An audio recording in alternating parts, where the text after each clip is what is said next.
As one horrifying chapter comes to a close, another is stalking us from within the fog, planning for the optimal time to ambush. The quiet downtime of Silent Hill is something to be savoured, because what comes next is even more constricting and oppressive than those hellish apartments we just made it out of. Welcome back to my LoreMaster and Secrets series. This is part 3, so for anyone interested in following in order, you have 2 really good videos to go and watch before you watch this one, so go on, treat yourself. When the foggy streets aren't full of horrifying manifestations, there's a real tranquility to them. It's almost a sense of peace, atmospherically very dreamlike, especially with Akira Yamaoka scoring it for us. You know that every step forward is another one closer to your potential demise. But I don't know, mentally, a little bit of me is kinda always here. Why is my happy place Silent Hill? Am I okay? Do any of you guys feel that way too? Before we get too in touch with our thoughts and feelings though, we have a visitor.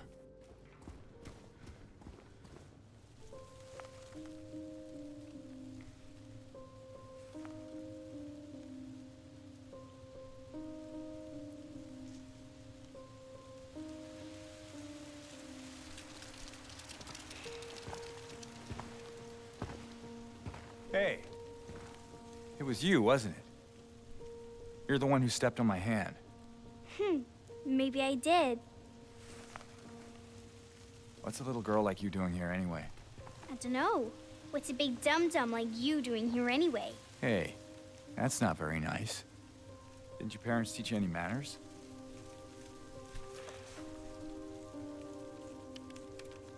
What you got there? None of your business. You didn't love Mary anyway. What? Hey, wait! How do you know her name?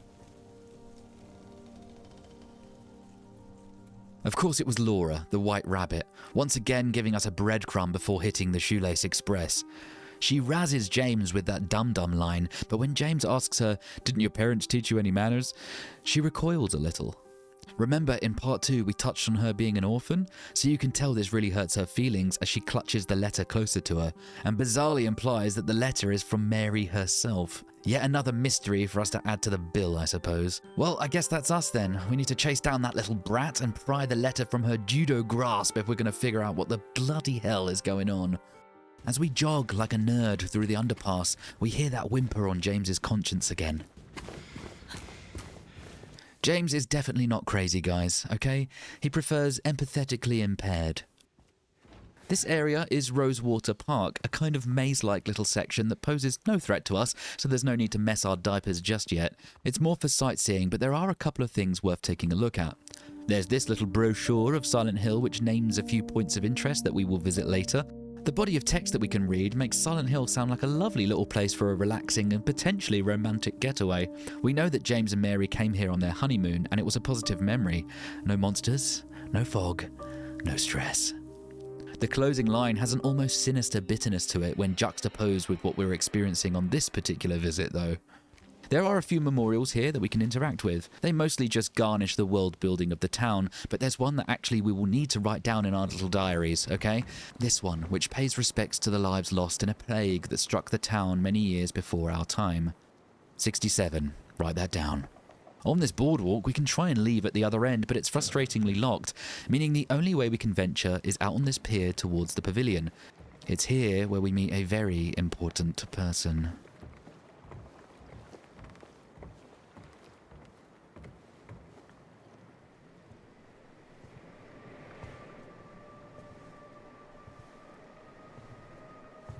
Mary?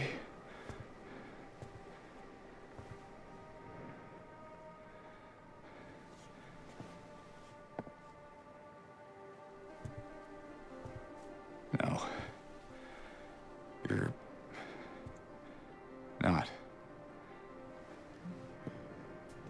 Do I look like your girlfriend? No, my late wife. I can't believe it. Your face, your voice, you could be... My name is Maria. I don't look like a ghost, do I? See? Warm. Sorry, I got confused. Hey. Where are you going? I need to find Mary. Didn't you say she died? Oh. Yeah. 3 years ago. It's just... I got a letter from her. A letter? I know how it sounds. I'm not... I don't... Hey, it's okay. So, what did the letter say?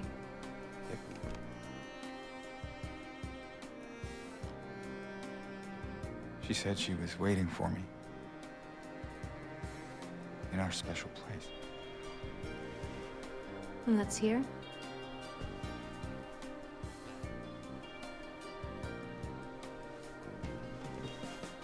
Anyway, I haven't seen her. Is this your only special place?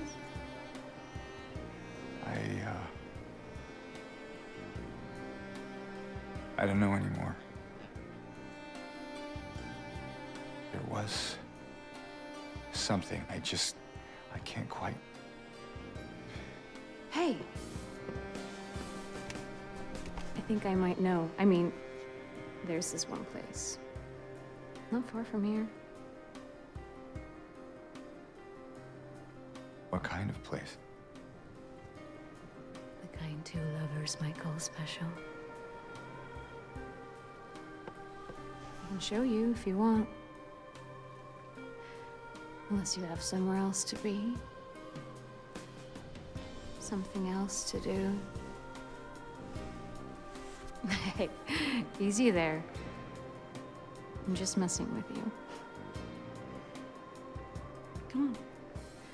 It's this way. You're coming with me? Can't you just tell me where it is? You're just gonna leave me here? Alone? With all these monsters around? No, I just... Is it because I remind you of her? You loved her, didn't you?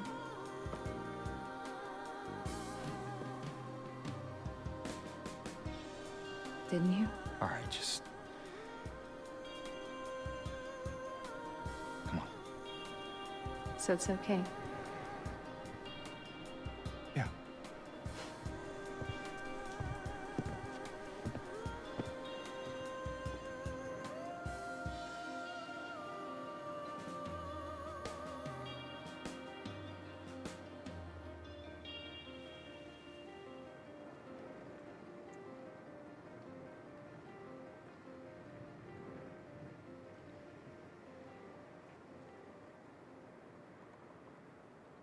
This is, of course, Maria, one of the linchpin characters in this story. This scene is excellent. It was in the original and it is here too, but in very different ways. And I actually had to come around to this version, if I'm honest. On my first playthrough, I felt like it didn't really nail the right tone, and I also didn't like this new version of Maria. Her vocal inflections were too different and her acting seemed very flat. Also the costume change, and I know the original was ripped from Christina Aguilera's outfit that she wore that like one time, but it definitely became iconic for the game. It was a bold move to change that when everybody else seems almost untouched. But alas, after multiple playthroughs and time spent analysing every cutscene this game has, I have really learned to love this new Maria, and here's why. When we meet her, she's just waiting at the pavilion. She's waiting because she knows this is where she meets James. With the loop theory that we went over last episode fresh on our minds, we can see that she does already know James. She's met him before, 2 decades worth of times. But much how like in 50 First Dates, where Drew Barrymore's character loses her memory every day and everyone needs to play along with her delusions before they can reveal the truth to her, lest her mind is completely blown, James is getting that same treatment from Maria here. Maria tries multiple times to flirt with James, and each time it makes him uncomfortable and he backs away. She's already so used to him that she has no fear just trying to seduce him with head tilts, poses, and literally laying her hands on him. But James is having none of it, which she seems to expect, and it doesn't change her demeanor at all. She's just having fun with it, because if you think about it, most people would feel pretty rejected and maybe even a little embarrassed after someone is so obviously disinterested in their advances. But no, not her. She already knows James is going to mention the letter, and that's why she sniggers and laughs it off and humors him by asking what the letter said. When James tells Maria that the letter told him to meet Mary in their special place, she looks out to the lake and asks, "And that's here?" She's actually looking across the lake to the hotel because she knows this story, how it starts and how it ends. James noticeably closes up after Maria even remotely puts his mission into question. After all, he said himself that a dead woman has written him a letter, and he's following it but doesn't know where to go. When you say it out loud, it is ridiculous. But the clever interrogator that Maria is, she knows that a suspect can likely close off entirely at this point and it will ruin the interview. So she quickly takes the lead in the conversation and offers James some hope by suggesting somewhere else to look. Something I really like about this Maria is how unbelievably sinister her eyes can be. This is even more evident later on, but just look at the way she stares into James with those piercing blue eyes. There's really something being communicated without words when she looks at him like this. The contrast between this stare and then this one after James gets a full bucket from Maria stroking him. The first one is like, "Go on, give your spiel. I know what you are, and I know what you've done." The next one is a manipulative one, the kind a psychopath would give when using their manufactured charm on their victims. It's believable and it allows them to avoid the microscope of scrutiny just enough to get away with whatever it is they're trying to socially avoid or mislead. So now we are a party of two. We can venture off to follow Maria's lead on where Mary might be hiding. This section of the game is one of my personal favourites. It's not action-packed or anything, but just having some company, and especially Maria's company, is always interesting. The more places that we go that aren't directly where she wants us to, we get more familiar with her and some really cool dialogue occurs. Through here. Passing through the gate that was previously locked, James finds it odd that it's suddenly open now. Strange. I could have sworn. What? Is something wrong? No, it's nothing. But Maria pretty much gaslights him into thinking he was just remembering it wrong and it didn't magically unlock after he was funneled down that pier to meet her. We can plot about gathering supplies in this area, and there is this little bench with me and she carved into it. What? No, Sorry, I'm just a bit preoccupied. It's fine. You know, if there's anything you want to talk about, anything at all. No. Let's just keep moving. Interacting with it triggers Maria to gently interrogate James again, but he's not quite ready to open up just yet. The sight of two lovers who have engraved their fondest memories together onto this bench. Could this have been James and Mary from their honeymoon days? Passing the Jennifer Carroll statue, Maria chimes in to offer her take. Jennifer Carroll was one of the founding members of the Order, a dark cult that secretly ran the town of Silent Hill. Their shadowy influence can be seen all around town as they've pretty much infiltrated most of the industry here. They believe in ritualistic sacrifices and the summoning of gods. Not really the kind of folk that you want to find yourself on the wrong side of the pitchfork with, that's for sure. Silent Hill 1 set all of that lore up, and then it was followed on in Silent Hill 3. But Silent Hill 2 stands alone because the events in the game aren't revolving around the deranged cult of the Order. This statue is just letting us know that this is still the same town, there is still a dark background going on with it, and the Order definitely exist. But also that Maria considers this woman a bit of a hero, or a martyr of some sort. This could just be a woman standing up for her fellow women's rights against their systemic persecution throughout history, or it could be that as she's a product of the supernatural town's powers, she is kind of on the side of the Order. We can only speculate this though, of course. As we leave Rosewater Park, Maria wants us to go straight to the motel. Cool, someone's keen? Though I think James might have some performance issues given what's gone on since he got to town, so for now, we're going to ignore her requests and go explore. This area is quite large, and there are a few locations worth visiting if we want a chance at getting Maria's ending, which I do, and that'll make more sense later. So round the back of these garages, we can see that we need a jack lever to open one of them up. We're going to have to put that side quest on ice briefly, but don't worry, not for long. Trying to continue down the road the garages are on, we're met with these giant holes in the road, first popularised in Silent Hill 1. Maria says this. No reason to. It's the wrong way anyway. See, she has the script and the stage directions, and we're not playing along by ignoring her, so she's getting a little impatient. She's not at all surprised or disturbed by the giant chasm in the road though, which is interesting to say the least. I still remember when I first experienced Silent Hill 1 when I was like 10 years old or something. These roads coming to abrupt ends with these bottomless pits gave me a really weird feeling in my gut. Like you really are isolated and trapped, and even if you were to find a working vehicle and attempt to leave, there is literally no way out. In the case of James though, well, this poor guy only has one true fate, I'm afraid. If we pop down the road some more, Maria tries to get James talking about Mary. She even gets the piano line out of him. Well, the revised piano line. James, your wife, what was she like? Or is... Sorry, I'm not... That's fine. Why do you ask? Just curious. I'm not sure I want to talk about it. Oh, come on. You said we look alike? At least give me something. Well, she liked to play the piano. I'm not sure if you're really that much alike. Oh? I don't strike you as the pianist type? Let's just leave it. Sure, James. There is a petrol station here, and around the back we can grab that jack lever that we needed earlier, but be careful because obtaining it gets us mobbed by filth. And we need to keep Maria safe too if we want her ending, so have at these fools.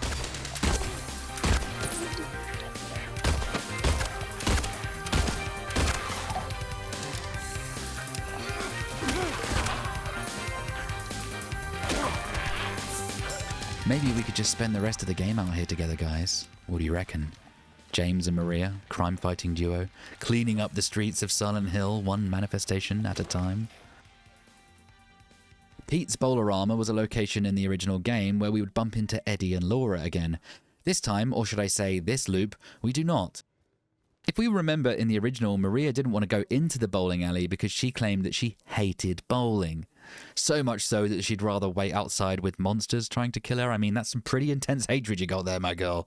So when James enters the bowling alley here, we get this dialogue. You can wait outside if you want. I'll just look around the place. Why would I want to wait outside? I thought you might not want to. James, if you don't want me around anymore, you can just say it. No, it's not that. Just a stray thought. I love these little parts. I mean, like I said, this section of the game I really, really like. Without the loop theory in mind, this dialogue just seems like a wink-wink, nudge-nudge to the player from Bloober Team. But with the loop theory, it's like James has déjà vu here, a lingering memory of the past that he can't quite remember fully. A bit like when you wake up after an intense dream, but as you're trying to recall it to someone, you forget the details in real time, and are left with nothing more than a foggy, confused jumble of incoherent images. But the real reason Maria doesn't join James in the original is because her guise would be ruined. See, Maria never actually interacts with anyone except James because she isn't real. She's an apparition, just like any of the monsters that we've seen here. She was born from a wish, as the sub-scenario in the original game put it. She was born out of James's psyche, from his desire for Mary to be more promiscuous and overtly flirtatious when she was bedridden from her illness. She exists only to push James along the path until he finally comes to terms with what he's done. The sub-scenario did add another layer of mystery though, because if Maria is just an entity created by James's mind and then manifested by the town's supernatural power, why was she contemplating her own existence in Born from a Wish? She was really confused and torn what her purpose is. Like, she didn't just spawn right before we met her, she was running about the town doing stuff before James even got there. She was talking to a man named Ernest through a door in the Baldwin Mansion, but of course when it opens, the room was empty, so you still never see her face-to-face talk to anyone except James. Anyway, a bit of food for thought there. Let's hope Bloober Team deliver us a DLC and expand on that idea a little bit more. Inside the bowling alley, we can get the famous pizza line out of James. Ugh. This town's full of monsters. Who could just sit here and eat pizza? This town is full of monsters. How can you sit there and eat pizza? And I just want to take a moment now to appreciate how absolutely incredible Luke Roberts is as James Sunderland. It's a bit of a weird time to do it, I know, as that line definitely isn't as good as any of his actual dialogue with characters in the game, but it has to be acknowledged how good of a job he did with this game and his version of James. And as a fellow countryman, I salute you, sir. Leaving Pete's Bowl-O-Rama and attempting to enter the Historical Society a bit too early, we see that it's locked and Maria notes that it has been for years. And she's not sure when the last time anyone actually went inside was either. She's really trying to play off that she's just a regular resident in this town and nothing untoward is going on. I'm not buying it though. Are you? Following the road to the end, we see another dead James. One of the loops didn't quite work out for him, I guess. He left us a note though, pushing the fact that the only way to fully get out of this story is to achieve the only ending that truly ends it. And I'll give you a clue, it rhymes with Lim Porter. On the way back, we hear a few thuds. This is actually kind of an Easter egg. In the original game, this section of road would have this hilariously goofy moment where mannequins would just sling themselves onto the road from the bushes beside them. It looked so silly, and it was the only time they seemed to possess the ability to do that. Here in the remake, you could tell Bloober Team just wanted to add that in, but not ruin the tone. So we don't see them throw themselves, but they definitely ate shit on the ground this time because they died on impact, apparently. If we try to get to the hospital from this end of town, we are blocked by an impossibly huge fence with the white cloth draped from it. Just like the ones in town from episode 1. Maria hits us with an "I told you so," and now we got to turn back on ourselves. But there is a glimpse from the past that we can get here, which is the old entrance to Heaven's Night, a strip club where Maria supposedly worked at. But more on that shortly.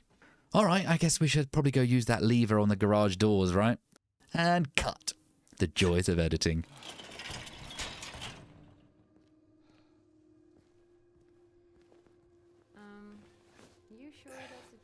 Inside this garage, we see that whoever works in here doesn't mind hanging his Guna material up on the walls. I think this poster is actually Maria. It's possible that this guy's a fan of her from frequent visits to Heaven's Night. The face is conveniently scratched out though, but the use of the colour red and the haircut, I mean, I'm pretty sure it's fair to assume. We can also find one of the Polaroid photos for that big meta puzzle here in the centre, but we went over that in the last episode, so from now on we won't be caring about any of these in this playthrough as we already know the answer, don't we? There is also a newspaper article left out for us. This details how the Brookhaven Hospital is a psychiatric hospital which got set up after that curious plague mentioned from the memorial earlier struck the town. It has been laying off staff and there are concerns that patients aren't getting the help they need. It mentioned the townsfolk are scared of an incident from 2 years ago repeating itself. Which incident are they referring to, eh? It's hard to pinpoint the exact timeline that these games are set in because it seemed to move about a little bit with each release to make 1 and 3 make sense. But it is nice now that we have it confirmed that Silent Hill is in fact in the state of Maine, where it was long suggested to be by fans. And the incident that this newspaper is referring to, I would imagine would be the Walter Sullivan case. Okay, now we can go to the motel, Maria. Jeez. You ever stayed in a place like this? The walls are so thin, you can hear everything. Love, hate, jealousy. Into the reception building, we can grab a note on the wall hinting for us to visit apartment 107. Seems simple enough. Hold on, this car out here. It's familiar, huh? It's yet another one of James's cars from the start of the game. These 1978 Chevy Novas seem to be awfully popular in this part of town, eh, James? Saving our game in front of Maria triggers this dialogue. James? Is everything all right? Hey, you okay? It's like you froze for a second. Yeah, it's fine. It's interesting for Maria to comment on James glazing over staring at the red square. These squares represent James's 9 delusions, but more on that later. Room 107 is locked, as is 108 next door. However, the window can be convinced to step aside with a little bit of force and we can jump in to investigate. After unlocking the door for dear Maria, a particular outfit catches our eye hanging in the closet. Breaking the wall in the room allows you to enter room 107 and grab the note that we need for the lockbox in reception downstairs. It's elementary grade maths, but we can get the answer 0451, which is an ongoing internet and gaming inside joke of sorts. It was the code to get into Looking Glass Studios in Cambridge, Massachusetts. Looking Glass were responsible for delivering System Shock and the Thief series back in the day, so this code has made its way into many games, who the developers of which wish to pay their respects to the studio that inspired them to become game creators in the first place. When we return to Maria, she's doing a bit. Hey, you think I'd look good in this one? Sure. Not quite the ringing endorsement, but hey, I'll take it. Pretty cool little interaction there, but sadly that is the last we're going to see of that iconic costume. And before we go punch in that code, we can stop at room 106 downstairs. This is the room that Douglas and Heather stayed in during the events of Silent Hill 3. We can even see that Douglas's hat is still resting on the armchair here. It's a nice little Easter egg, and on a New Game Plus, the wallpaper is torn off here, and you can see the halo of the sun's seal of the Order on the wall, which is a pretty menacing reminder that the cult's grip on the town is evident everywhere.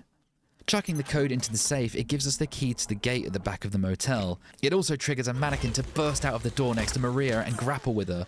A single shot is all it takes to put this fucker down, which makes me wonder if this mannequin was from a previous loop. James had left it one shot and it was hiding in the janitor's closet to avoid danger and wait to strike him on the next loop. That was a joke, by the way. I don't honestly think this guy was part of the loop theory. Unlocking the gate at the back, we can explore a little before going right to our destination. Here, we can step onto the grounds of the Baldwin Mansion.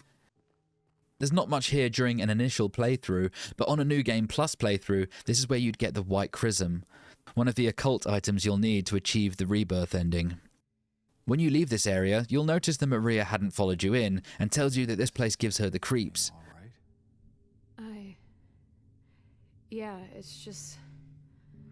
this place just gives me the creeps. I'm not sure why. For anyone who's played the sub-scenario Born from a Wish in the original game, you know this is the area that Maria had to explore and fight her way through before she meets James, whilst periodically having philosophical conversations with a man behind a locked door named Ernest. This gives me hope that potentially Bloober Team are committed to delivering Born from a Wish as a DLC. Who knows, maybe they could announce it at the Game Awards this year after they win some awards. Fingers crossed. Right then, heading back down the path to continue our story, Maria seems perplexed that a new hole has appeared, stopping her taking James the way she wanted. The other hole she didn't seem to care about or be surprised with, but this one isn't on her script, it seems. Strange. This should not be here. Well, it is. So, what now? Now we look for another way.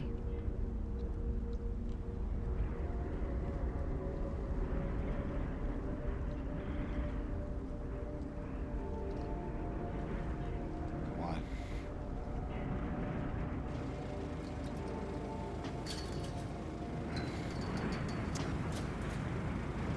And the heart rate is about to shoot up because some relapsers from an AA meeting are in hot pursuit, stumbling towards us from the fog.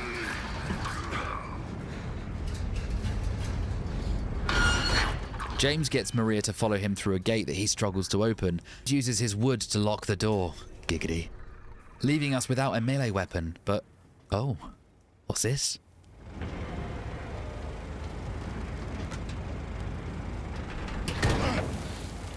Well, that was mighty convenient. Now James can really lay the pipe. How's that for symbolism? This section is much like the one from the first episode where we acquired the Woodside Apartments key. The wind is intense, blowing fog all over the shop, and it's heaving with filth. There are multiple routes to take here, lots of ammo and health items to collect. That's if you're okay hanging around while Silent Hill launches an assault on your senses. But eventually, all available routes lead you to Maria suggesting to go through a hole in the fence.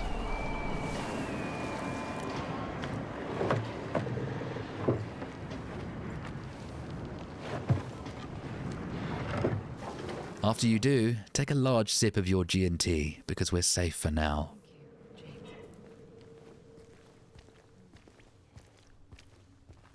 James seems to be leading the way here, strangely, because I thought we were following Maria. But regardless, the red door is locked. This is a reworked scene from the original game where Maria would somehow have the key to Heaven's Night down her bra. Again though, referencing Born from a Wish, Maria starts that game in her dressing room. She was one of the dancers at Heaven's Night. This is also weird when you consider she's not even real. So James's version of Silent Hill has its own residence and everything. It's very confusing and mysterious, I know, but this is why we love it.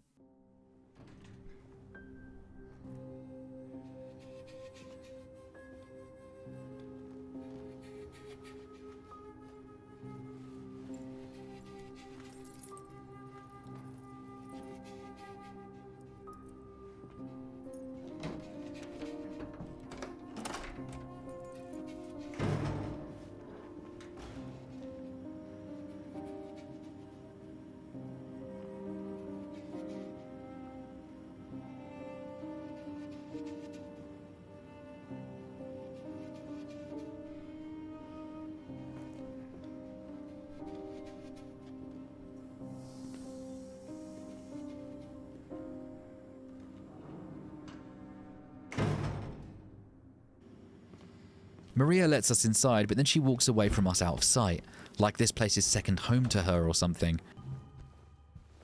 After we follow her through, she's switching on all the lights as one would if they were a key holder at their place of work. You unlock the building, walk through and switch on the power while setting up for your shift and wait for your co-workers. Let's go and see what this bint's up to then, eh?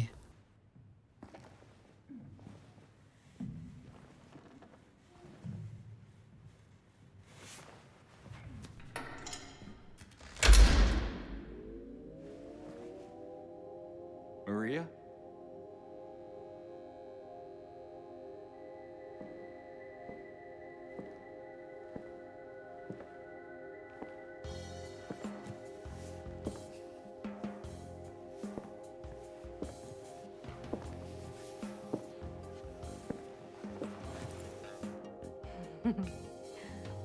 What? Oh, come on, don't give me that look. I was just kidding. What is this? Is this a special place you met? Don't be silly. Just have to go through and out the front.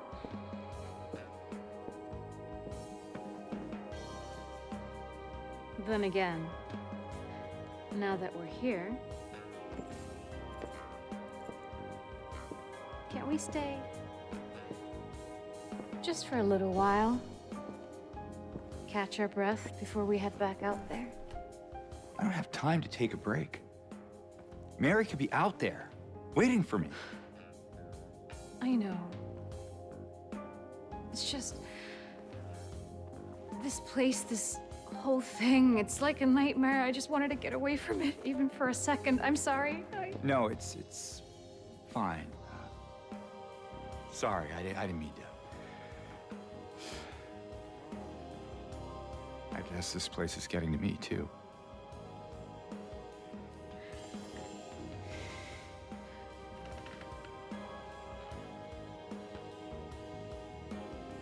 Am I crazy?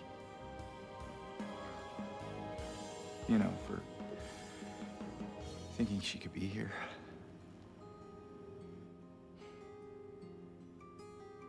Crazy is one word for it, I guess. I can think of another. What's that? Hopeful. Well, that's a nicer way of putting it.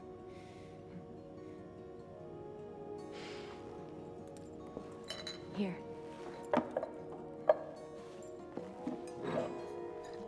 What are you doing? Something to take the edge off.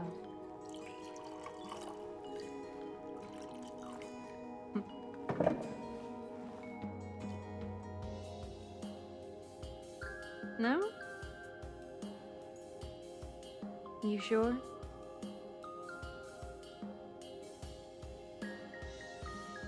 Fine. Be that way. Here's to...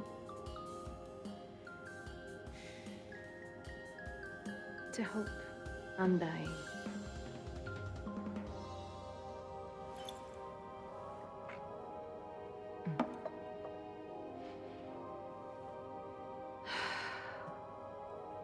We should probably get going. Fine.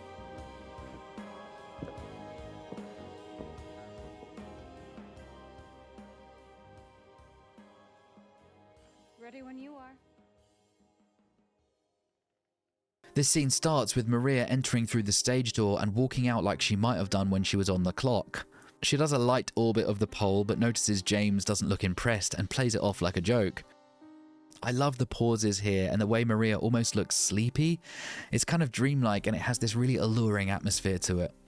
James questions if this is the special place Maria was on about, to which she replies don't be silly and asks if we could hang around here for a while since we're already here and it's safe.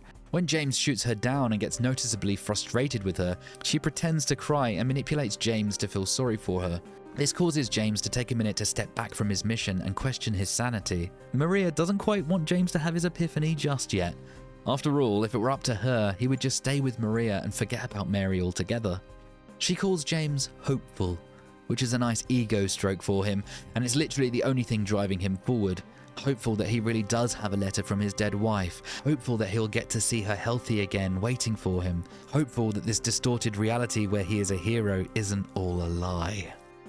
Maria then pours both of them a whiskey and proposes a toast. This part gives me chills, man. In the original game, interacting with the alcohol stash at Heaven's Night, James would say, "Liquor bottles. I don't need that right now. It's not that I don't drink. In fact, I drink a fair bit to get away from the pain, the loneliness, but drinking never changes anything." So here in the remake, Maria is fully aware of James's relationship with alcohol. She's figuratively the devil on his shoulder telling him to relapse. This look of hers is delivered so amazingly when you know the context here. And she almost blows her cover as a sinister entity before once again using her fake playfulness to brush it off as a joke. James then has to fight the visible urge to grab that tumbler glass and just fucking neck the booze. Incredible acting from both parties here, and this scene perfectly portrays the character's strengths and weaknesses. Maria is testing how far she can push James and what she can get away with before he closes off completely to her. Every time it seems like James is pushing back on Maria, she will act like the damsel in distress or charm her way out of it. Behind the bar, we can interact with this lost and found box. And I'm not going to lie to you guys, this box has roadblocked me a little bit with the development of this video. So for now, I still consider this an open mystery that I hope we can solve together. Inside the box, we can see a wedding ring, a wallet with a photo underneath, and a pair of aviator sunglasses. I've been scratching my head over this for a while, and there's a few theories I think we can entertain. The wedding ring stands out as the most important item in this box, as James has taken off his wedding ring. Evident by the opening scene of the game, you can see this tan line where the ring used to sit. The wallet looks like it has a B engraved into the insignia on the bottom right, which could be B for Baldwin, assuming that this could belong to Ernest Baldwin from the Born from a Wish sub-scenario. Or given that we have a pair of aviator glasses on the right, it could stand for Bennett, as Sybil Bennett from Silent Hill 1 wore a very similar pair of shades. The photo has been taken from the game files and exposed, but the face is still scratched out, much like a lot of the photos of people that we have in the game, which ties to James's story about not wanting to realise what he did to Mary. But the photo doesn't look like it is Mary, though it could be the actress who played Maria and Mary in this remake. Could this even be a lost and found box, as in, the series of Silent Hill was lost for so long and now is found? The items hinting at a possibility of more remakes of the Team Silent games by Bloober Team? Or are these items just supposed to hint at things for James, notably the wedding ring? What do you guys think? Moving on then, we can see the bottle of liquor that Maria tried to tempt us with. Its name is the Fifth River, with what looks to be a lotus flower as its emblem. I believe this is another reference to ancient Greek mythology. The 5 rivers that surround hell. The 5th one is a frozen river named Cocytus, also known as the River of Lamentation. It serves as punishment for those who betray the ones that trust them, so it's pretty fitting that Maria expected us to drink it and why she drank it herself. There are lots of little things to notice in this room. Promo posters of Maria on the walls suggesting that she was a popular dancer here at Heaven's Night. You can also walk onto the stage and towards the pole to get this line from Maria. You gonna dance for me, big guy? I'd pay to see that. Speaking with Maria at the door, she asks us when we want to move on with our journey. Leaving right away, we get this dialogue. We could come back later if you want. You know, in case we need a break. I'm not sure if that's a good idea. Whatever you say. I mean, any port in the storm, right? I guess so. If we hang around too long, we get this dialogue. We shouldn't have stayed here this long. Hey, it's okay. We're almost there anyway. Good. No more delays. I need to find Mary. Cool details, and it goes towards us getting the ending that we're going for this run. Leaving Heaven's Night then, we're getting closer to where Maria wants to show us as the potential special place where Mary might be waiting. We pass through some back streets and eventually find ourselves on the other side of that giant hole in the road that blocked us from before. Look, we're on the other side of that chasm. Some detour. But hey, at least we're here. Here meaning where exactly? Come on, you'll find out. Just up ahead, and we reach the rose-covered gates of Moonlight Grove.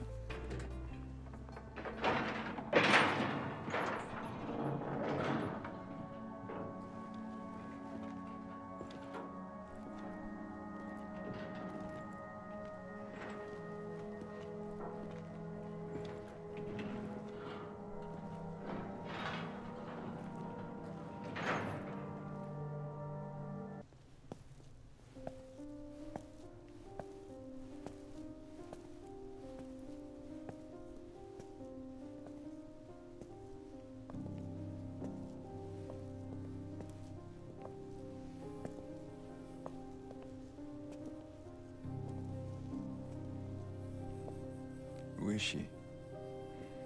There's a story told around these parts. Kind of a local legend.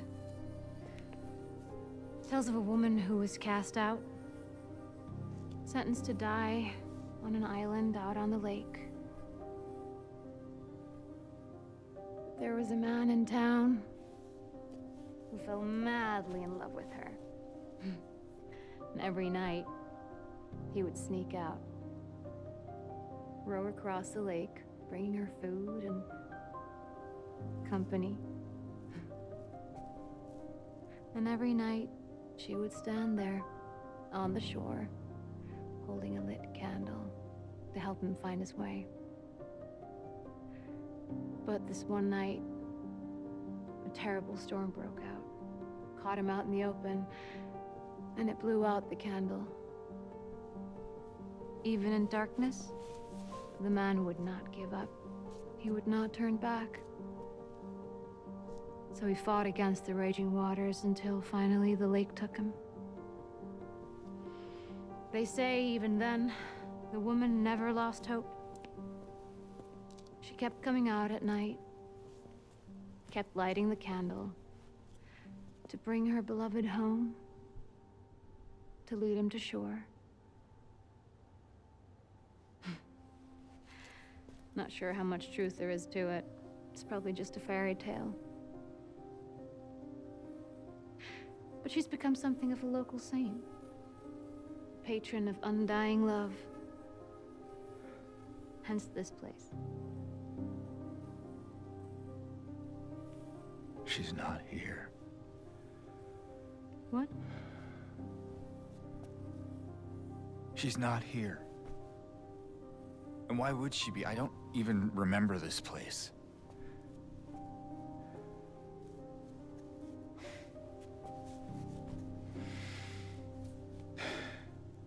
This was a mistake. I shouldn't have come here.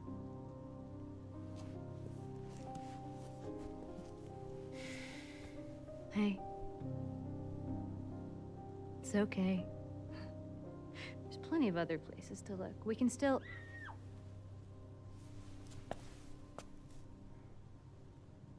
Come on. This scene is pretty much an on-the-nose metaphor for James's situation with Mary. He will eventually be the man who crosses that lake to reunite with his lost love.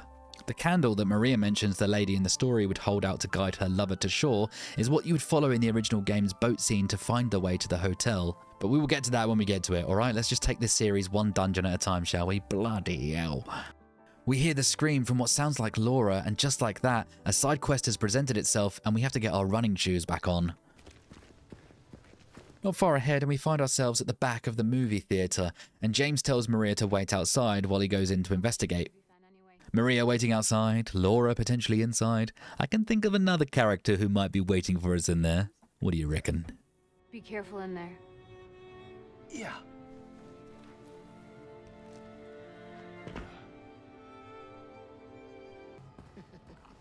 You should have seen your face. I told you, it was this big rat. It jumped right at me from under the seat. You would have screamed too if you saw it. Well, okay, yep, that confirms it then. Eddie and Laura are sitting in one of the screen rooms chatting away. Laura is doing her usual shtick of being a mean and condescending bitch to Eddie, who really doesn't try to defend himself too much at all. We can't get through to them from here though, so we're going to have to engineer another way to rendezvous.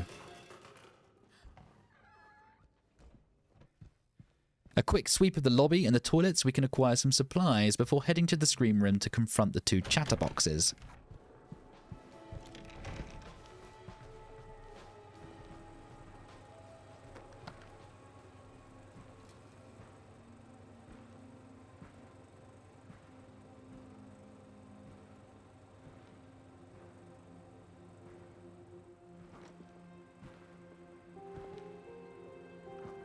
Eddie? Oh. You're, James.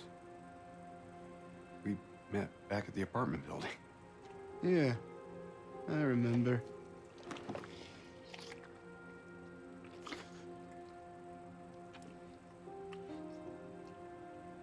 I see that you didn't make it out yet. Yeah.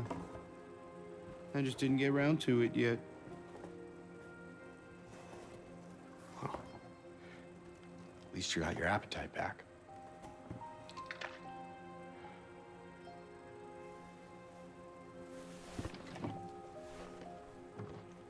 Are you alone here, Eddie?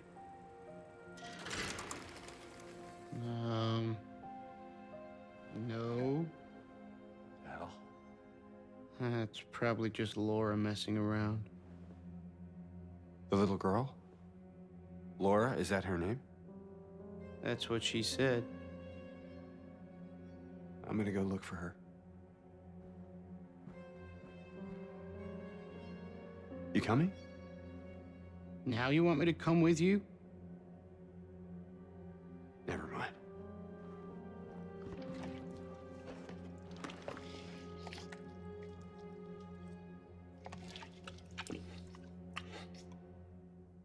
Laura is missing, but we get another interaction with Eddie. This time he's sat gorging on what looks like melted ice cream, with his bare hands too, mind. Pretty repulsive. He seems a lot less panicked than he did in the apartments from before, wouldn't you say? There's a sense of depression to his monotone voice, like a defeated man who doesn't possess the hope that still has James on his high horsey. When James mentions that it's good that Eddie got his appetite back, this comes across like a sly dig, which, as we know from episode 2, Eddie cannot stand the thought of people mocking him. It clearly enrages Eddie. When James learns of Laura's name and that she's somewhere inside the building, he urges Eddie to come with him, to which this time Eddie turns James down. I guess that's 1-1 on the scoreboards then, huh? In the next screen room, there's a white flickering screen projected. If you wait around here for a while, a few frames flash on screen, which are familiar to those who know the ending or have seen the VHS tape that gets played in the hotel room. It's the Mary Snuff film. Heading up to the projection room, once again we're outrun by that little white rabbit and we're forced to pursue her. Chasing her back through the theatre lobby, she bursts out the front doors and out of sight. When we follow suit, we see Maria pretending she was trying to catch her and tells us that we can still get her if we hurry. Did you see the little girl? Yeah, I tried to stop her, but she went that way. We can still catch her. It's not too much further up the road then that we see Laura running inside the front doors of the Brookhaven Hospital. Which, yes, you guessed it, is the next big dungeon of the game. And I could end the episode here, couldn't I? But I'm not going to. We're going to be brave and we're going to take this sucker on right bloody now. I wouldn't leave you hanging like that. Come on now. Storming inside the hospital in search of Laura, we're locked out from fully exploring the bottom floor for now, so it's time to do some light investigating of the lobby and office next door. Maria's eyes seem to be caught by a picture hanging on the wall. It appears to be Carl Gustav Jung's diagram of the human consciousness.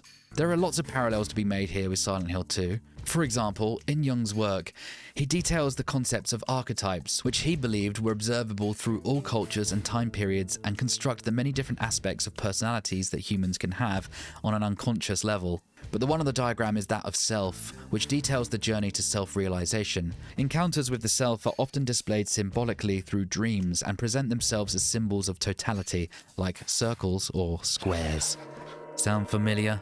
On the back wall of the same room, we get our first mention of the director and his 3 crucial patients. This character of the director is another mysterious element to Silent Hill 2, and we will cross that bridge when we get to it though. Right now, we're just having a little browse.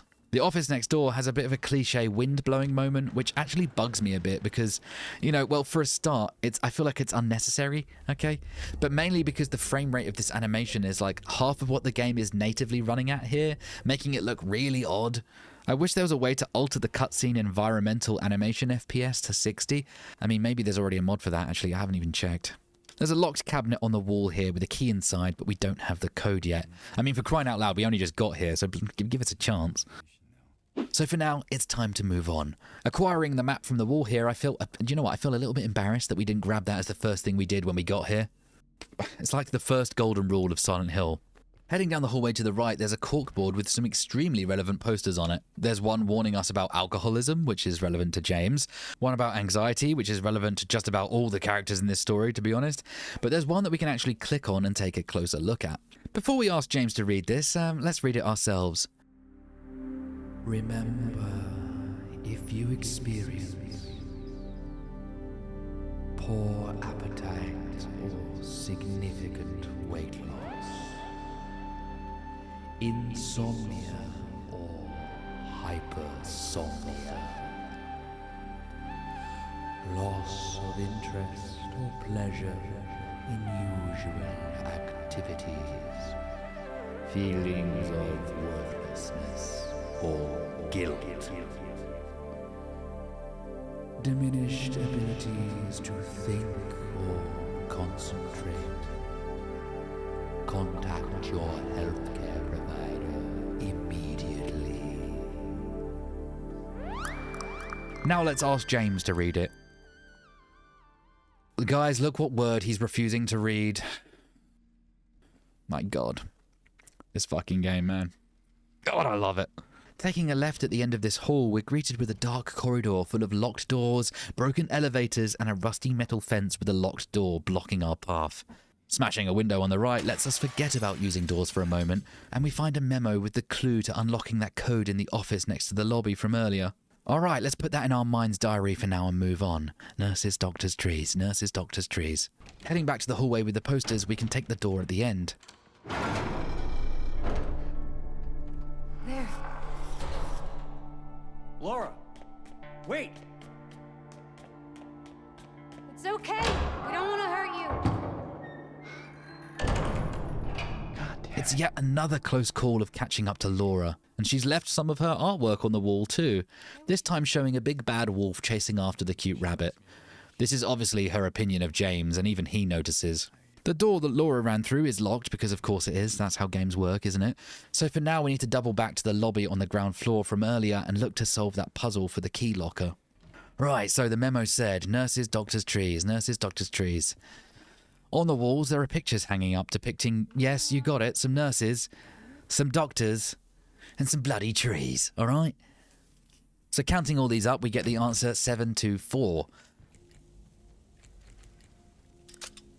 Luckily, this one wasn't exactly a head-scratcher, and now we have the key to the basement. Oh no, the basement? Really? That is almost certainly going to be where this somewhat peaceful section is going to become, well, not so peaceful, isn't it? We head downstairs and open up the basement. Here we can grab the basement map, and immediately the atmosphere has my bumhole going 10p, 50p, 10p, 50p. This one's open.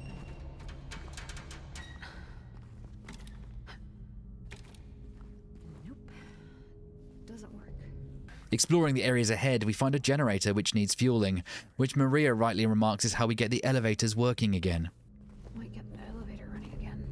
It's not long though before we're getting jump scared by fucking mannequins again.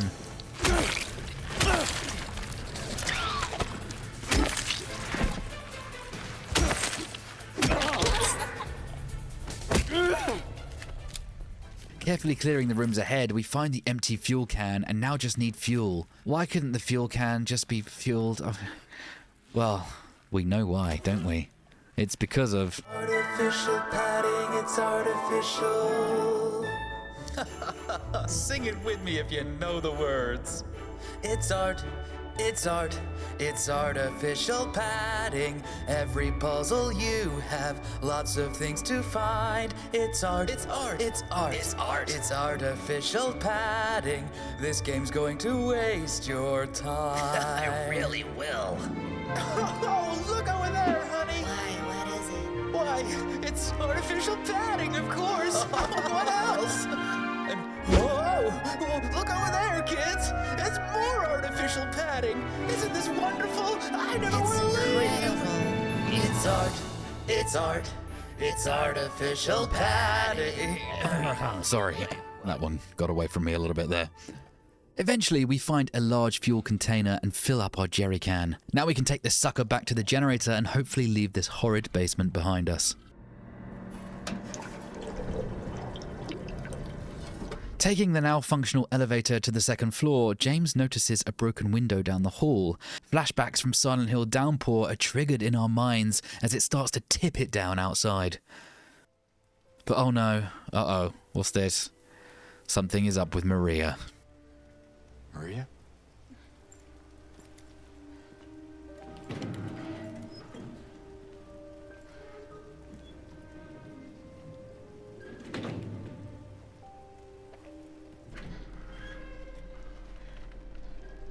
Hey. You okay? I'm sorry. That's fine. What's going on? Are you hurt? It's nothing. Probably just a hangover.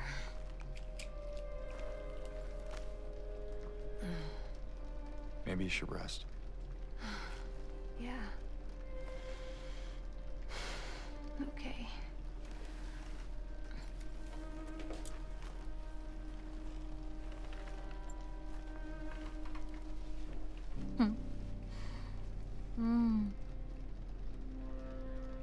So comfy.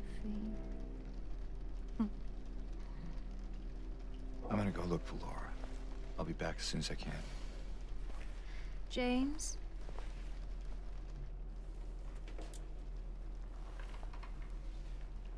I wanted to ask you.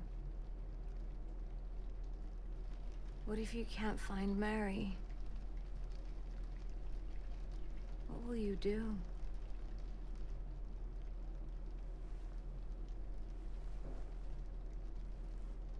I haven't really thought about that.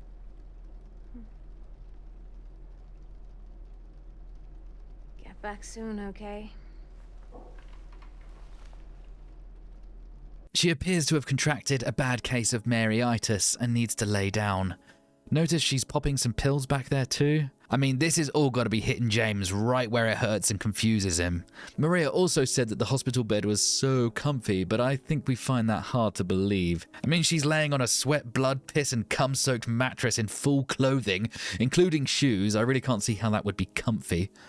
James, however, is happy to leave yet another woman in his life too sick to get out of her hospital bed while he heads out and looks for Laura. Now we're alone again. This is where this dungeon is really going to start fucking with us, and oh my god, it's happening already. This creature is known as the Bubblehead Nurse.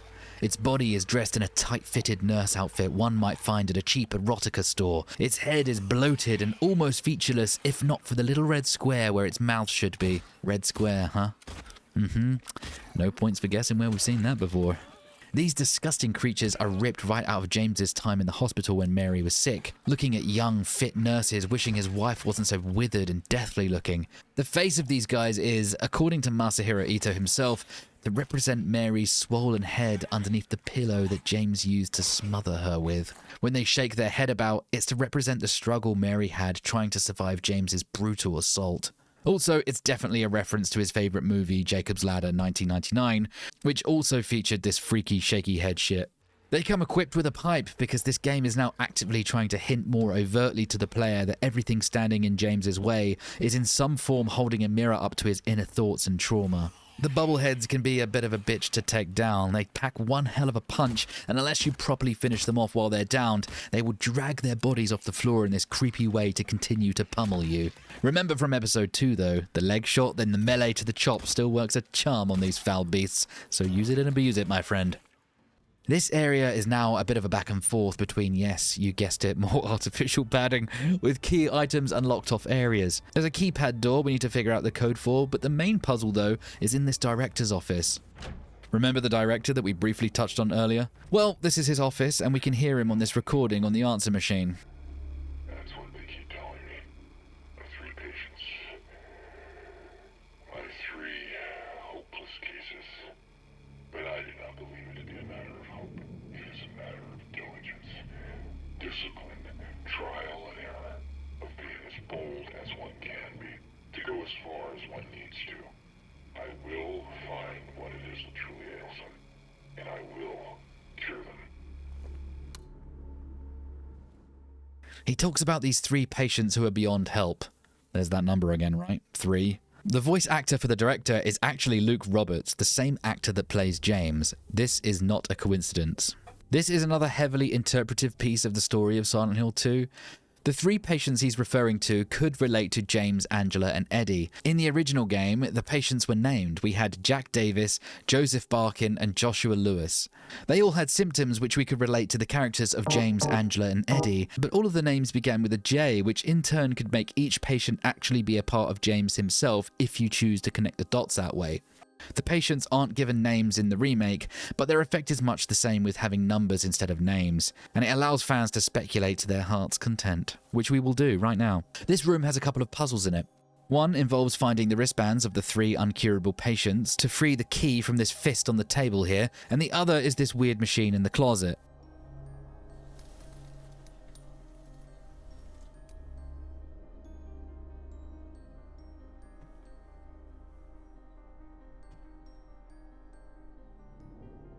The fact that all 3 of the patient's wristbands are used on this one arm in this puzzle makes me steer towards the idea that each patient represents James. They are worded in a way that could make you think it's Angela and Eddie also, but I think it's because, as we've seen so far in the game, Silent Hill manifests what's inside a tormented mind. At this point in time, James has seen Angela be suicidal and manic, Eddie has been scared, potentially violent and gluttonous, James taking Angela's knife created Pyramid Head's great knife weapon, and James now wielding this pipe has led to nurses carrying the very same weapon against him. So Silent Hill is using these ingredients to mess with James's mind some more.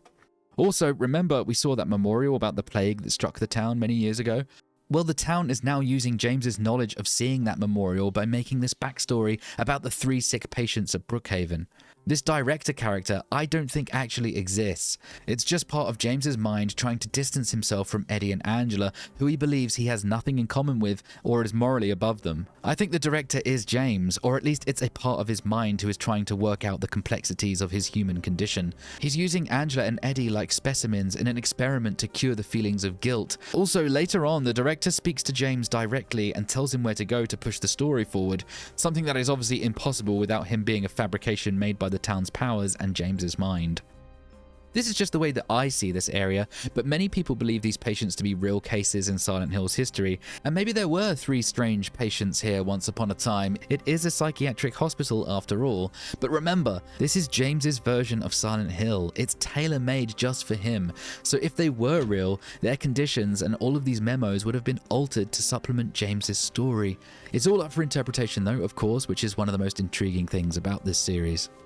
Searching more of the second floor, we can find more flavor memos detailing incidents with these 3 mysterious patients. This area is quite large and, in my honest opinion, quite bloated. Getting lost and running around in circles can be pretty frustrating, and it loses the pace the game has a little. So let's get cracking on finding these bracelets and get the code to that door before we all lose our bloody minds. Searching room M1, we get a nice glimpse of the past where the creepy triple locked box used to sit. But here the box isn't just empty, it's missing entirely, though the chains and the locks are still left behind. Interesting. Heading down the hall looking for basically any open doors, we come across a door to the locker room slightly ajar. Storming inside, we investigate a teddy bear, something that Laura will be holding later on. But the little wanker pricks our finger on this bent needle, which is actually a key item, so no pain, no gain, I suppose. In one of the open lockers, we find the boomstick. This pump-action beauty packs a hell of a wallop, but with limited ammo, it's best saved for special occasions. Searching the nurse's lounge and almost getting murdered by a Bubblehead nurse mind, we find the L1 room key next to a TV playing static.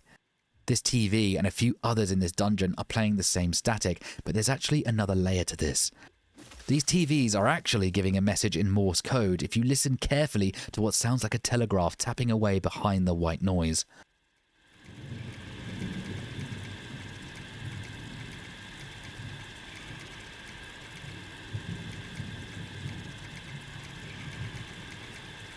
The message is short but harrowing, again and again and again, on an endless loop.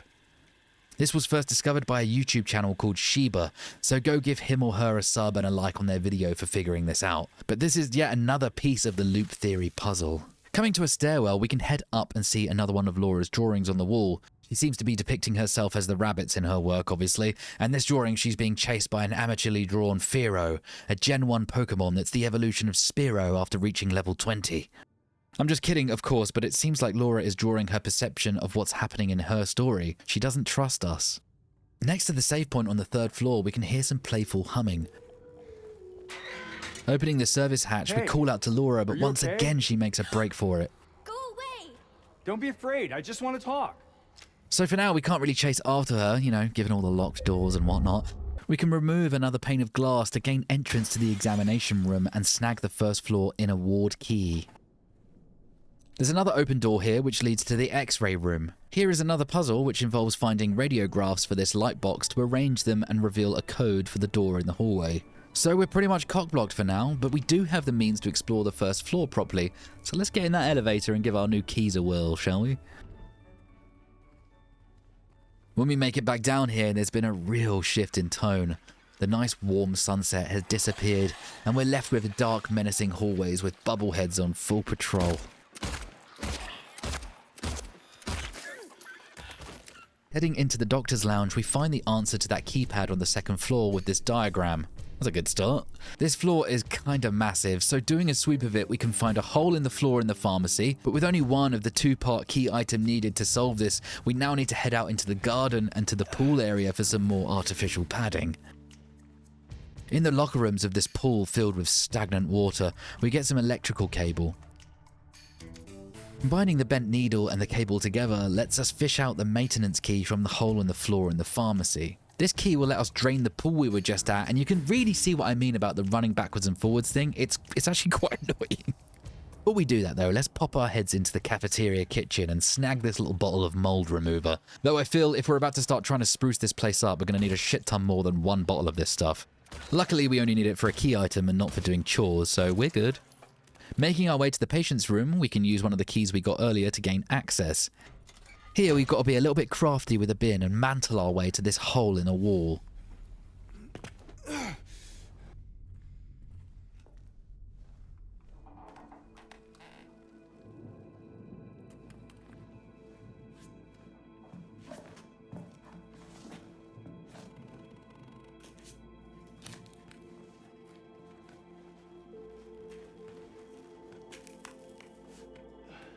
James climbs through into this gap which is just barely big enough to accommodate him, and we slide down into a previously unreachable area in the basement.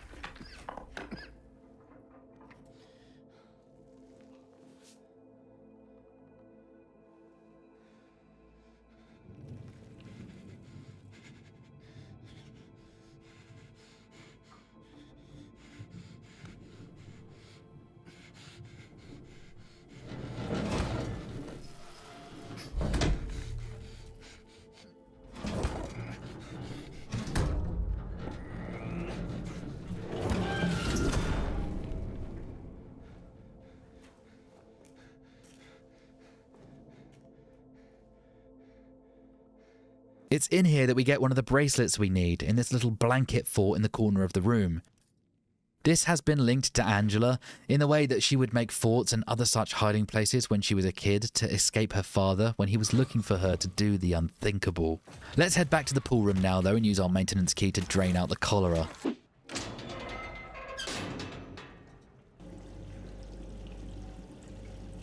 This allows us to jump into the empty pool, crack a hole into the wall, and get yet another bracelet. These things are coming in thick and fast now, baby. At this point, I think it's best if we go check up on Maria. What do you think? She's been laying down there alone for a while now.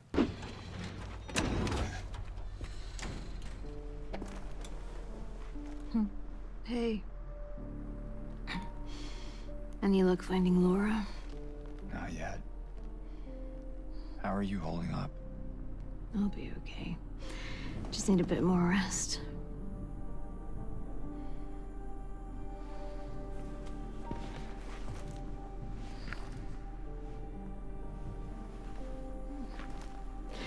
James.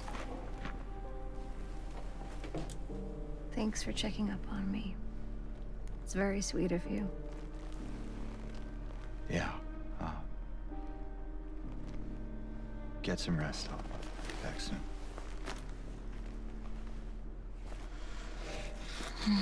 That was a genuinely kind of nice moment there, don't you think? Maria seemed almost surprised that James cared enough to even check in on her. While we're on this floor though, we can use that code that we got from the memo downstairs to unlock the door. If I remember rightly, it was something like 3578. And bingo, of course it was. In this room we find the moldy radiograph. Good job we already picked up the mold remover earlier, eh? After cleaning up the radiograph, we can place it on the light box and arrange them all until it reveals a code. 43712. Right, and that code's for the locked door in the hallway just outside here. I can feel progress coming along really quickly all of a sudden. The black Sharpie on the door gives us the order in which to input the code. Right 4, left 37, and then right 12. And in we go. What do we got here? Oh, this room's just full of bugs and grime. Peeling back the soaking bed sheets reveals the final bracelet we need resting in a pile of organs. James is noticeably grossed out, but we got what we need, so let's GTFO back to the director's office. Placing the bracelets on the wrist of this puzzle, we can swivel them around until a number is clearly displayed towards us.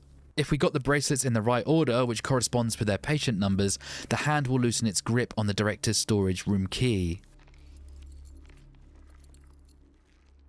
Luckily, we don't have to run a country mile to find that one because the storage room is right next door. Inside, we can grab a safe button for the puzzle machine in the other room, and there's a bookshelf with a strange collection of books. They range from 1 to 9 and display a symbol at the bottom of their spines. There's also some kind of diagram all jumbled up on the main body of their spines. Rearranging the books reveals it to be a diagram of some sun-eating lion dragon thing. Once we have this all in order though, it's the key to the cipher puzzle next door. Using the numbers that we got from our bracelet puzzle, we can correlate them with this cipher sheet to punch in the symbols into the safe. So putting all this together, we have the Illuminati eye triangle thing, the lowercase h thingy, the male symbol, a little bullseye, I guess, the devil female symbol, and the Smash Bros logo. And this pops the safe, giving us the key to the rooftops and a memo to read. Their images became blurry, melted together. I can no longer tell. Not sure if I can do it, but maybe you can. This'll take you to where you need to be, though probably not the way you want to. And there's bound to be some pain involved. There always is. This memo is the director speaking directly to James here, and these words will ring true in just a short while. Heading back to the 3rd floor and cracking open the rooftop door with our new key, it's pissing it down out here. I must say, for all the level of graphics that we get in this game, the rain here looks really, really bad. It doesn't look believable in this scene at all, and there's no animation of it meeting the floor. It just disappears straight through it. Not quite sure what happened with this. It could just be like a technical compromise, as maybe more pleasing and believable looking rain would be more taxing on resources. I don't know, but this looks really shitty. Anyone who played the original game will know who we meet on this roof, but where the meeting happens has certainly changed. We can even look over at this glimpse from the past, or previous loop, where James was knocked back into the fencing here.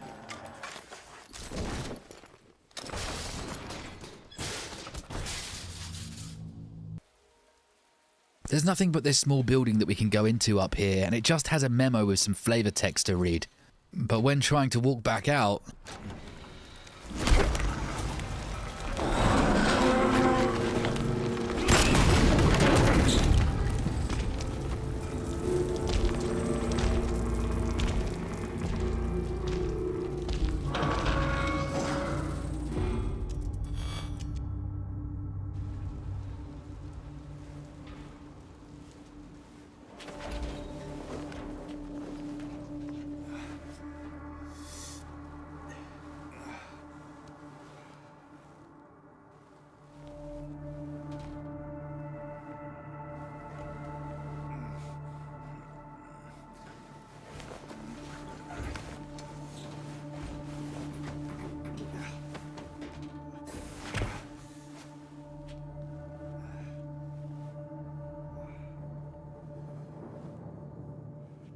It's our big red pointy boy, coming in clutch once again to gift us with the way to progress. He knocks us back onto the 3rd floor on the side that was previously inaccessible. What a gentleman. Always a gentleman and never a gentleman, that's what I always say. And they are stocking us up with battle supplies here, so you know something's about to kick off. And to be honest, I think it's about time we have a little tear up, don't you? We've been pissing about solving puzzles for hours. Following the hallways ahead, we can hear Laura humming to herself again, so we know we're getting close.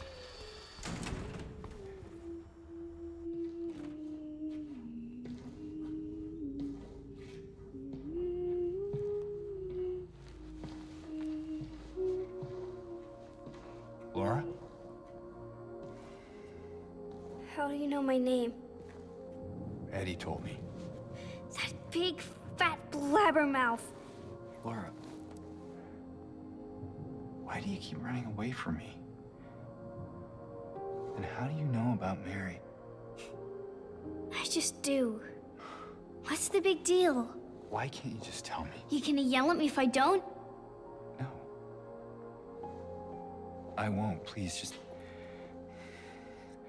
I need to know. Mary's my friend.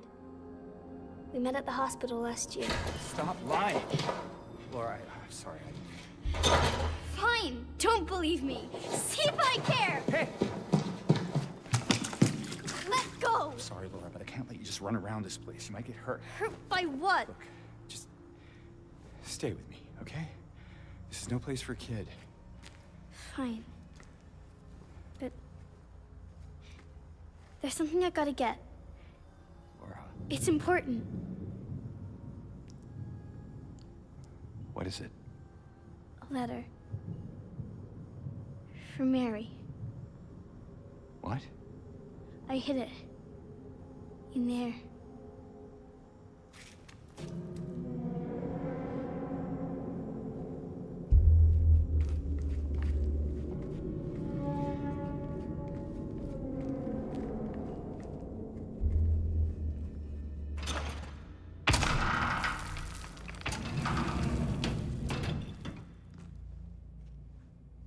You sure this is where you left it? It's in the back. Behind an old pipe. Okay, wait here. Laura? Haha! Open the door, Laura. Why should I? I'm a liar, right? Want me to open it? Huh? Do ya? Laura, open this door right now. What's the magic word? Laura! Nope, that's not it. I guess I won't open it. Get me out of here, you rat! In your dreams, fart face. Laura, please open the door. There's something in here. Sure there is. A big lying fart face. See ya, fart face! Laura! Laura!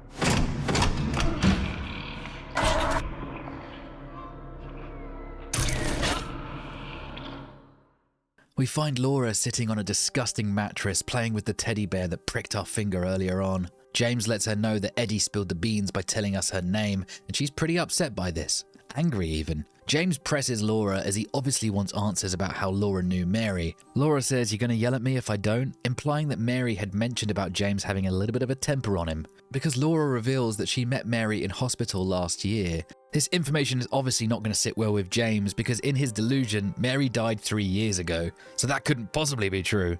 But actually it is true, because Mary actually died not too long before James arrived in Silent Hill to begin with. James calls her a liar, raises his voice, and even steps towards her almost aggressively. Laura gets scared and James immediately backpedals his tone and even physically. So much so that he almost trips over the bed frame in the room too, which I think is a lovely detail to really sell the scene. At this point, Laura runs away, but James chases and catches her by the arm. He's still in the hero stage of his delusion, and he says that he can't let Laura run around here as it's too dangerous. Laura asks what she could be hurt by, implying that she doesn't see any monsters, or monsters don't exist in her version of Silent Hill. People speculate it's because she's just a child and she's essentially innocent, just a girl with no family who would have become part of James and Mary's family if Mary managed to recover from her illness and adopt her. There are lots of theories about Laura, and personally, I can't quite get my head around why she's in Silent Hill Purgatory with James and the other souls, Eddie and Angela. She is a bit of a bully, as is evident by how she behaves around Eddie, but she's just a child and that's what kids do. They don't deserve to be tormented for eternity because of that. She's most certainly a plot device for James. She acts as the White Rabbit who knows something but won't stick around long enough to let us in on it. She doesn't see any monsters, but we can also assume she doesn't see anyone else either. The regular town of Silent Hill is actually still populated and runs like a semi-normal sleepy tourist retreat. The Silent Hill movie wrongly stated that the town had been abandoned for years due to a coal mine fire or some shit like that, but that's not canon. Henry in Silent Hill 4 mentioned something about buying shoes in Silent Hill, so there's actually a town here, but because of its supernatural powers, certain souls find themselves lost in the Fogworld version. And unfortunately, or fortunately for us, we always play the protagonists who are lost in that Fogworld. Anyway, Laura concedes and agrees to go with James, but she needs to get one thing that she left in another room, a letter from Mary. This piques James's curiosity, naturally, and he agrees to take a look. And of course, this is where she locks us inside, calls James fart face 3 times, there's that number again, and runs away, leaving us with a creature known as Flesh Lips.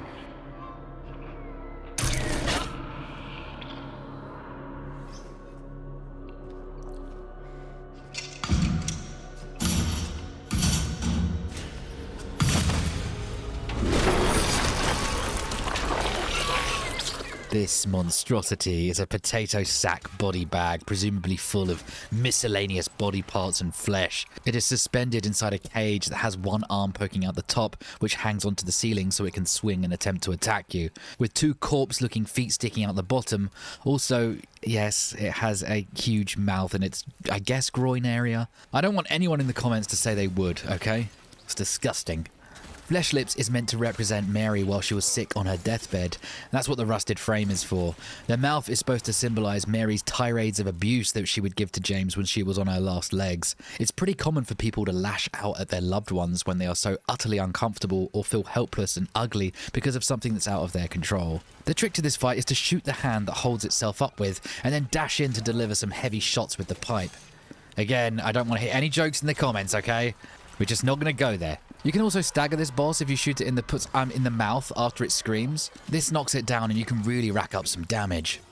At a certain point when Flesh Lips has lost enough HP, it'll go into phase 2. This is where it will really start rushing you down, and the frame that you have beaten off at this point will become extra appendages to lash out and cut your ass up. It's not too difficult once you've learned all the possible attacks this thing has, and before long, with enough smashing of the pipe, you'll be victorious. In the original game, there were 3 of these things at once. It was presumed that this was because James had been reading all those memos about the 3 uncurable patients, and this manifested itself into the boss fight. Here in the remake though, we only fight 1.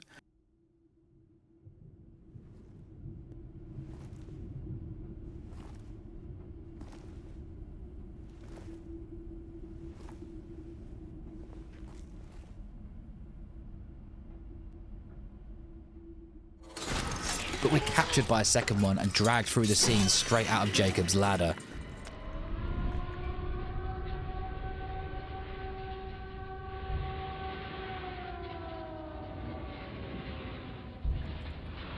James.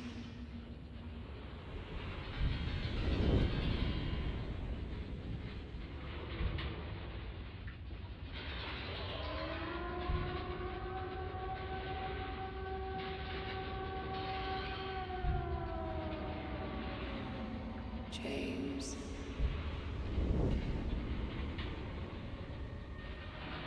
And this is our transition now to the Otherworld version of Brookhaven Hospital.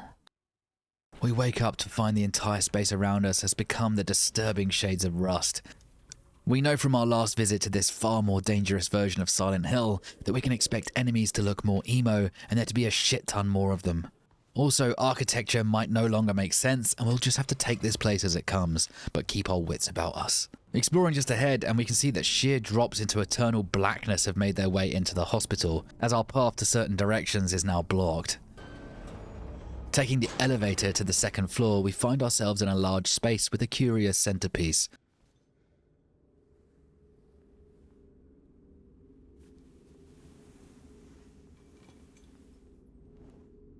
And here it is, that creepy triple locked box. I knew it would pop up somewhere, just fucking knew it.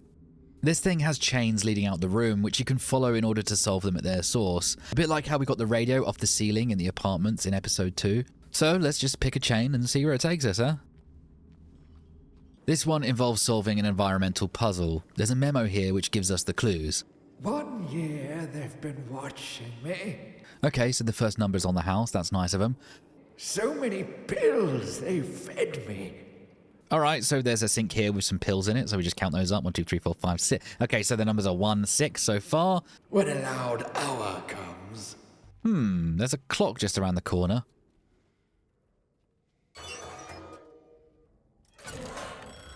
Oh, god damn it.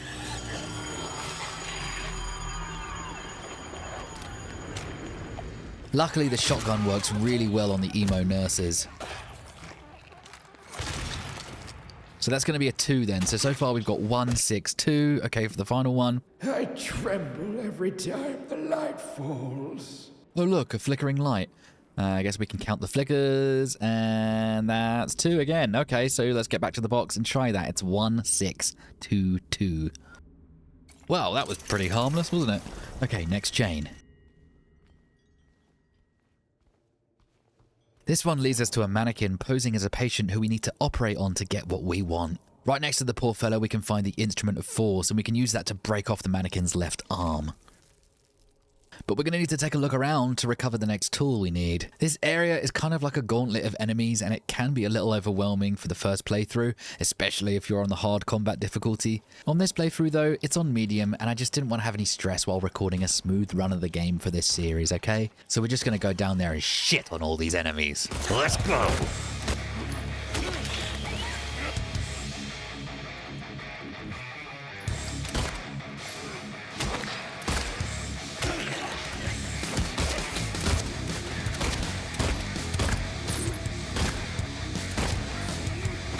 After all the bloodshed and some shimmying through tight spaces, we get the key of bliss. Taking this sucker back to that mechanical doll from earlier, we can shove the key of bliss into the eye socket and retrieve the Lapis Eye key.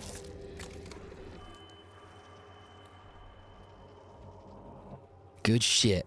Now let's take this back to our box. This one goes right in that center lock, and voila! Another chain is freed. We just got one more to go, baby.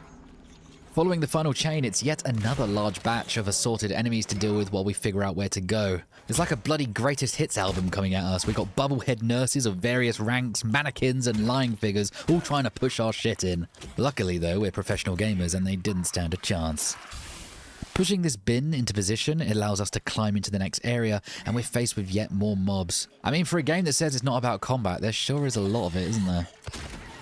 This place is fairly linear, so following the only available route, we arrive in a room with another cryptic note on the bedside table. In the other end of the room is the key to the director's office. Now, we've already been to the director's office in the fog world as it wasn't locked, but this is the other world though, remember, so it's likely to get weird. Making our way back and unlocking the door to the director's office, we can see another note which simply says, "There will be no pain anymore." And then we can score some ammo and some healing items from the small room next door, and then go to the answer machine and listen to the director laughing like a maniac. There's also this game's favourite number written in blood on the same table. So now the only way to proceed is climbing up this ominous ladder. The room at the top of the ladder has a strange torture-looking device which needs power. I guess this is the controversial electroconvulsive therapy machine that's used in some extreme cases on patients at psychiatric hospitals. Cases of severe depression or bipolar disorder are popular candidates for ECT. Electrodes are to be placed onto the scalp and temples, and when the patient is under general anesthesia, electrical currents are passed through the brain, causing the patient a seizure for 20 to 90 seconds. The side effects can include memory loss, which our boy James seems to be suffering from a little bit in this game, wouldn't you say? Right, we need to find a way to power this thing up then. Well, if we follow this red cable, it leads us to a generator that we need to switch on to get the ECT machine working. Is anyone else surprised this generator didn't need 3 parts that we had to go out and find before we could start it? I mean, I thought this was more artificial padding there for a moment. Turning on the ECT machine, it burns 4 numbers into the mattress. 9659. Taking that knowledge back to our box and punching in the numbers, it releases the final chain. Right, let's take whatever this is and get the F out of Dodge.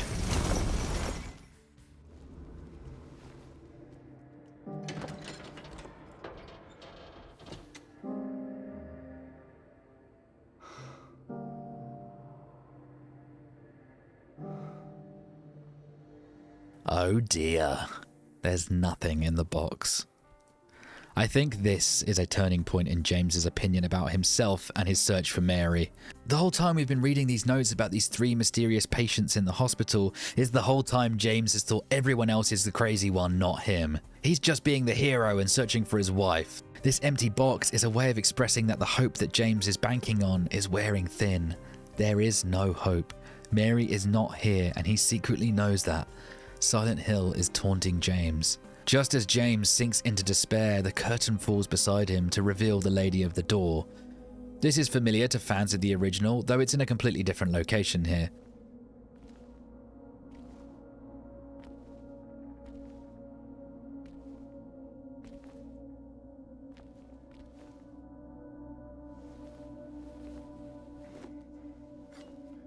This one also has a button for the elevator stuck in its mouth, which is yet another nod at Greek mythology. A coin in the mouth of the deceased was payment to Charon the ferryman to carry the dead across the river Styx to Hades. Pretty fitting when we know what happens behind this door, huh? She is an angel no one knows. Only I can see the lady of the door. They cannot walk along her bridge of thread. They fall from the weight of their crimes. Like bloated and ugly corpses, their sins, she devours them. Sin and sinner alike. She saves me. She is an angel. I think personally this poem is about Maria. Lots of people relate this to James's wife Mary Sunderland, but I feel like it's far too relevant to Maria. She is an angel no one knows, only I can see the lady of the door. Maria is only visible to James, so that would make sense that no one else could see her but him. They cannot walk along her bridge of thread, they fall from the weight of their crimes. This line makes me think of James's delusion like walking a tightrope. He's so close to falling off and realizing the truth, and many would because of the weight of their crimes, but Maria keeps him up with hope and helps him forget the awful thing he's done. Like bloated and ugly corpses, their sins she devours them, sin and sinner alike. She saves me, she is an angel. This I believe to be how Maria ignores or forgives James for his sins and saves him from accepting the truth, something he is clearly unwilling at the moment to come to terms with. Popping in our new elevator button and heading down to the new floor that's available, we get this moment.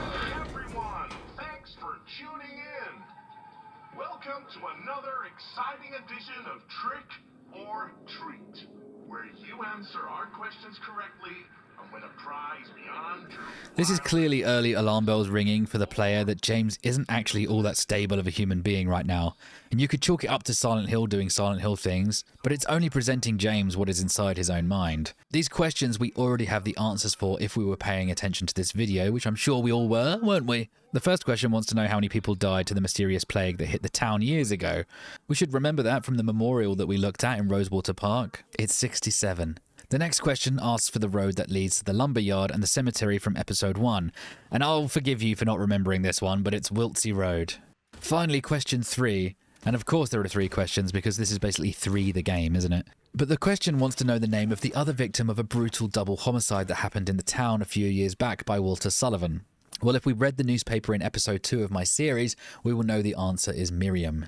So the answer is 231. Let's jot that down in our diaries like James does on his map, because we're going to need that in just a short while. This floor is pretty straightforward. There's only one real path to take, but once again, it's being guarded by all manner of filth. The stockpile of supplies we have carry us through, though, until we obtain the copper ring.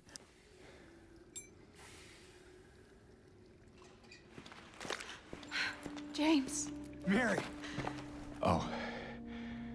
Maria, I thought... Sorry. Anyway, I'm glad you're alive.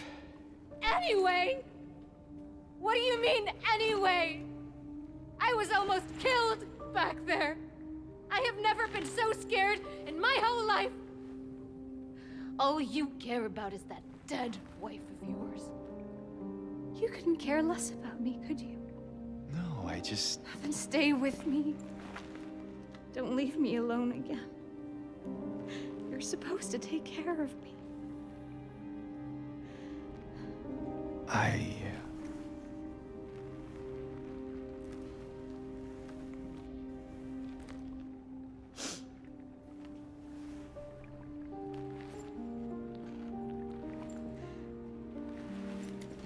So what about Laura? You found her? Yeah, but she ran away. What? We have to find her. Yeah, you really seem to care about that girl. Do you know her? I'd never met her before. I just feel sorry for her. She's all alone and... I don't know, for some reason I feel like it's up to me to protect her. In this scene, Maria appears out of nowhere and James mistakes her for Mary before looking a bit disappointed that it's just Maria. The last we saw of her, she was too sick to come with us back in the Fogworld version of Brookhaven. She snaps at James and yells at him for leaving her and not caring about her. This hits James far too close to home, as I'm sure he's heard this all before from Mary. It's like he's almost wising up to the fact that she might not be a genuinely real person. Again though, before the atmosphere can sour completely, Maria changes the subject and asks about Laura. I would love to see what Maria's doing with her facial expressions in this moment where she turns away and her hair is covering her face. Something about me thinks she could even be cracking a sinister grin in these moments, knowing that James is going to fall for her manipulations. Though I do like to believe that she is genuinely upset. She does have her own mind and agency despite being born from James's mind. When they discuss Laura, James questions Maria why she cares so much about her. Maria states that she just feels the need to protect her. This is obviously because Mary was looking to adopt Laura, but never recovered from her illness. Maria is pretty much Mary created by James, so some lingering memories or even just gut feelings might have slipped through and are influencing her thoughts.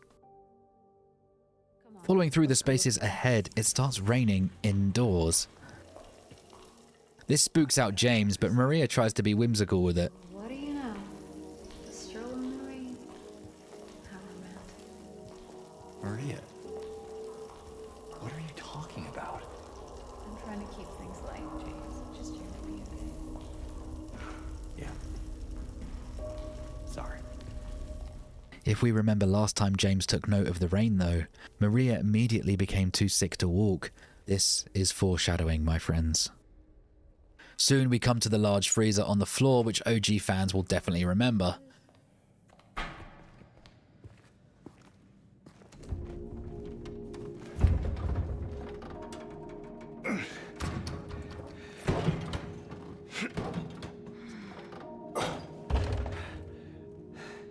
Having trouble there?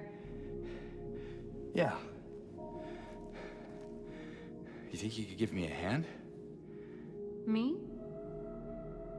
You're supposed to be the big man around here. How's a little girl like me supposed to help? Fine.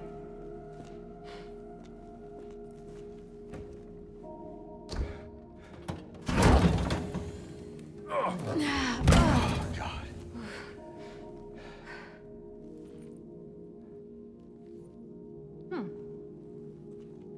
What's this?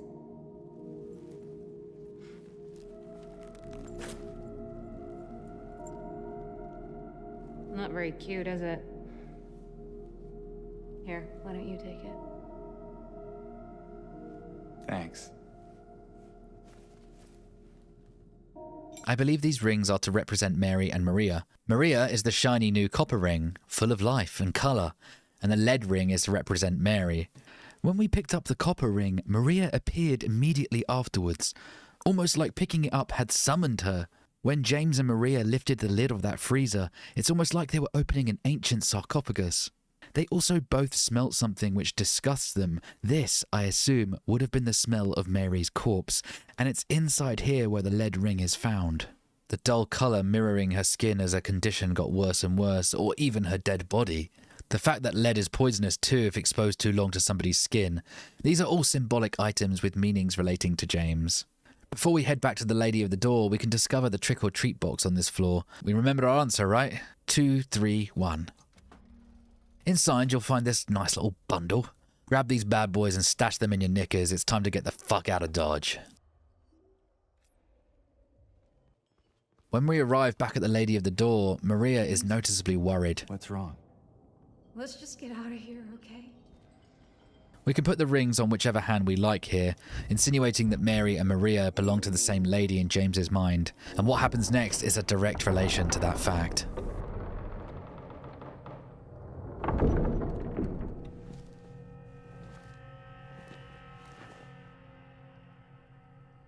What's wrong? I thought you wanted to get out of here. I know. It's just... something doesn't feel right. Come on. It's gonna be fine.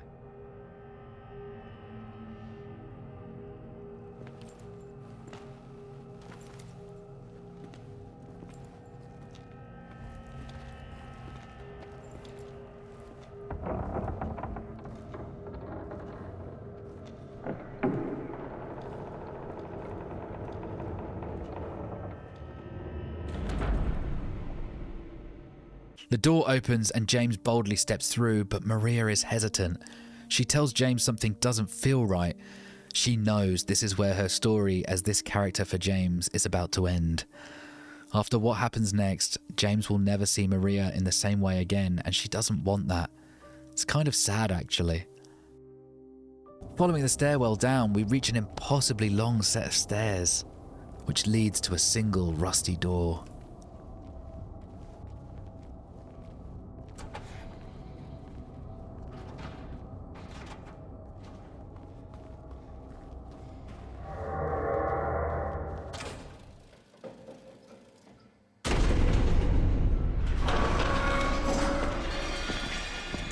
We hear the familiar thud of an old friend. It's Pyramid Head, and he's off his tits on G Fuel or something because he's approaching a lot quicker than he did in our last bout together.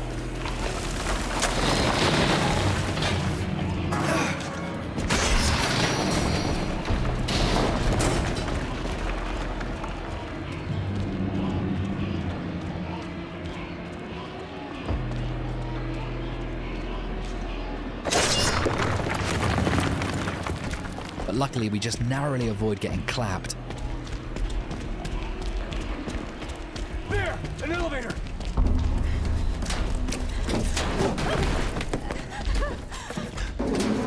Come on, hurry!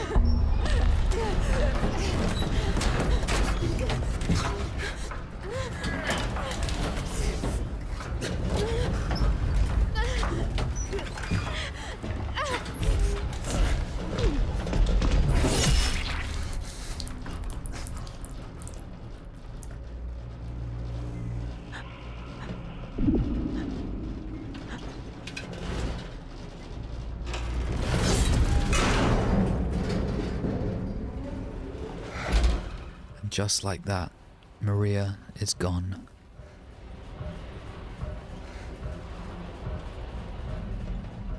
James, now brought to his knees in regret, guilt, and sadness, something he's all too familiar with.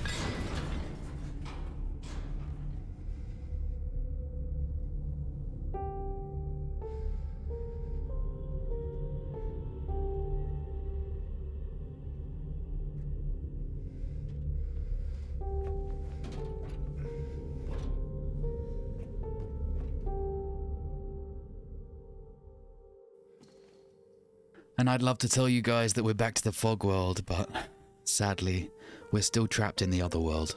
Except now everything is more appropriately moldy and damp looking. This is James's Silent Hill. The water motif with the rain and the water damaged interiors, it's all foreshadowing the ending of the game that the developers consider canon. We can grab the key for the front door of the hospital from this office next to the lobby.